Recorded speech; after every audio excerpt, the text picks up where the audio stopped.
আপু দাঁড়ান, এই আপু দাঁড়ান। হ্যালো আপু, ফকিন্নি খ্যাত। আসসালামু আলাইকুম, অসহায়।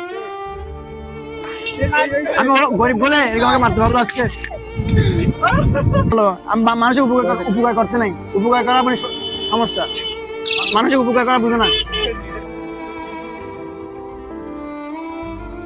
এগো আমার পাস কোথায়? তোমার পাস হুম, দেখো, ওদিকে দেখো কোথাও আছে। এখানে মানুষ একটা আছে, দেখো জিজ্ঞেস করো। ওরে ভাই, এখানে একটা পাস পড়েছিল, দেখছেন? ভাই আপনাকে পাঁচ দেওয়ার জন্য গেছিলাম, কিন্তু আপনি যে খাবার দিনে আছে গরিব বলে এরকম করলেন, এটা কি উচিত হলো ভাই? আমরা কি মানুষ না ভাই? আপনাকে করতে পারলেন ভাই? আসলে ভাই আমার ভুল হয়ে গেছে, ওর ওর হয়ে আমি ক্ষমা চাইতেছি। ভাই এরকম বড় লোক হলে সমস্যা।